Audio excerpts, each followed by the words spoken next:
Hej, velkommen til det her lille kursus i Excel. Nu skal du lære at kalkulere. Herovre til højre, der kan du se, at jeg har listet lidt op. Det er nogle gode oplysninger til dig. Det er noget, du skal bruge senere. Det første du gør, det er, at du skriver kalkulation af salat. For mig er det en salat, for dig er det måske noget andet, så det skriver du selvfølgelig, hvad du skal kalkulere. Herefter så laver du nogle overskrifter. Du skriver råvareart, mængde, svindprocent, omregningstal, pris per styk, kilo og liter og i alt. Så lister du herefter de råvarer op, som du skal bruge i din opskrift. Du lister alle råvarer op. Du vælger at skrive dem først, som der er svind på, altså noget du piller stilken af på, eller noget du skræller. Så skriver du, hvor meget du skal bruge. Husk, når du arbejder i Excel, så må du ikke skrive tal og bogstaver i samme kolonne. Det kan den ikke finde ud af. Her under svind, der går du ind i det her kompendium, som du har fået, og går ned og finder ud af, hvor meget svind er der på en tomat. Der er noget rensesvind her.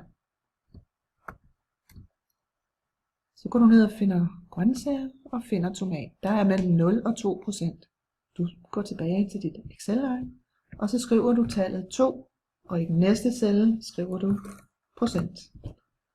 Går du ind og finder aubergine. Aubergine, der er cirka 20% på. Det går du tilbage og skriver i dit Excel-ark. Nu har jeg fundet ud af, hvor meget procent svind der er på de forskellige råvarer.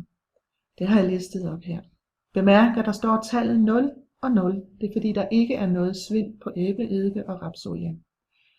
Jeg kan kopiere procent her. Jeg behøver ikke at sidde og taste ind hele vejen ned. Jeg kører med musen hen over cellen her og får den til at blive til et lille bitte kryds. Så holder jeg venstre museknap nede og trækker ned til den sidste række her. Så slipper jeg. Så har jeg kopieret procenttallet. Nu skal jeg lave min svindprocent om til et omregningstal, et decimaltal. Skal du finde en formel, svindprocent til omregningstal, som ser sådan her ud. Du stiller dig i cellen.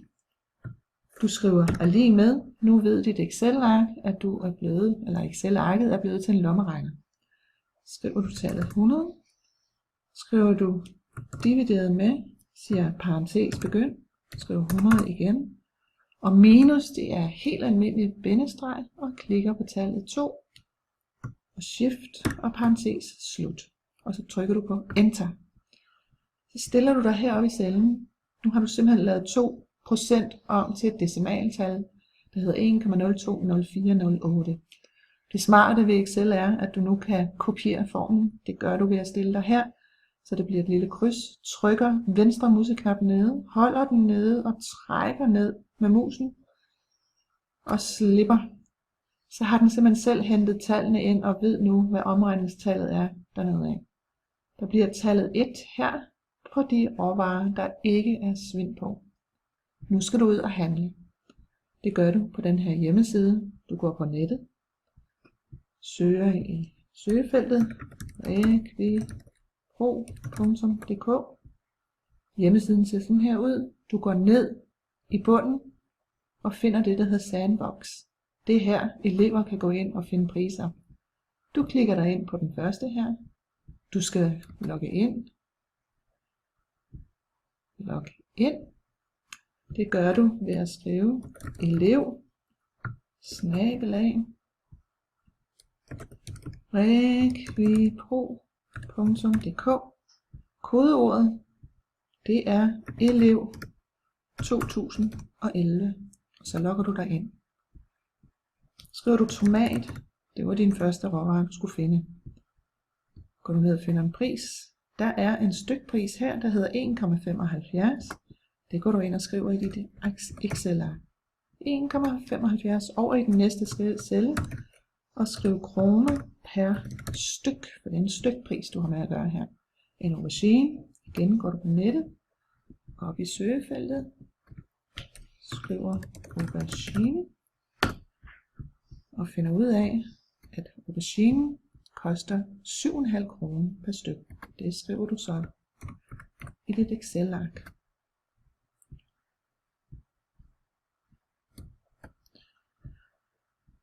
Squash.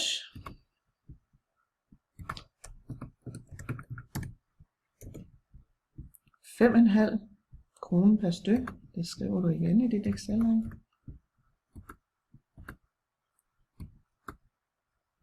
En gulerod. Jeg skriver gulerødder. Det koster, nu er vi på en kilopris, det hedder 7 kroner og 30 øre. Jeg skriver 7,3 kroner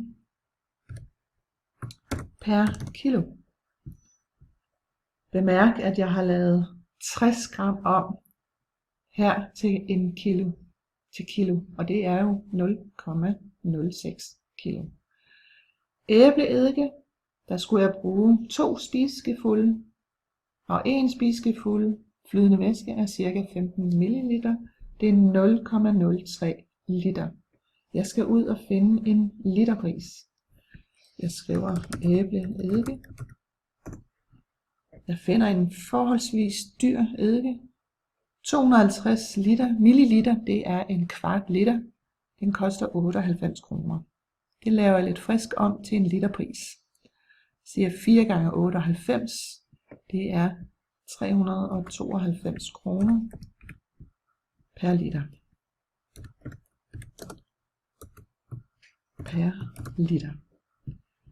Rapsolie.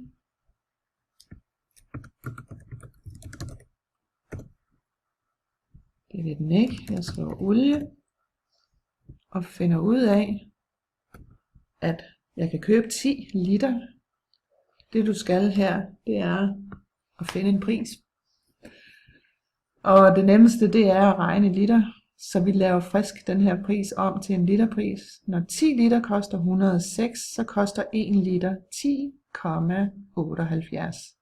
Eller 68, vi regner prisen om. 10,68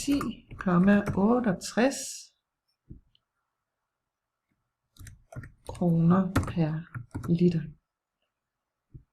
Nu skal jeg finde ud af, hvad koster de 4 tomater, når man har omregningstallet med og prisen. Der er en formel hernede, du skal bruge mængde gange omregningstal gange med prisen. Igen sætter du et lighedstegn.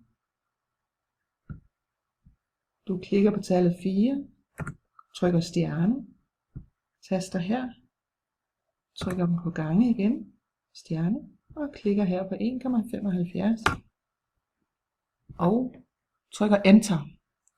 Nu skal du kopiere formlen hele vejen ned. Det gør du ved at trække i den med den lille klods. Her. Så skriver vi kroner her, som vi igen kan kopiere ned. Bemærk den høje pris her for de 30 ml.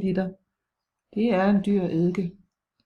Nu skal vi finde ud af, hvad kostprisen er i alt. Det gør vi ved at lægge alle de her tal sammen.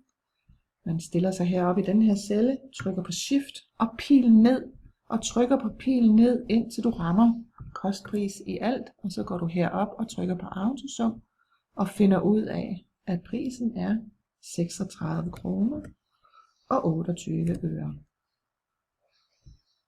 Hvis man ønsker at lægge lidt farver ind, så kan man det. Stille sig i den her celle, tryk på Shift, pil hen, pil til højre, og så kan man jo heroppe på malerspanden trykke lidt farve ind, hvis man ønsker det. Så kan man jo farvelægge sit ark, som man vil. Det vigtige er dog, at prisen er 36,28, og nu er du færdig.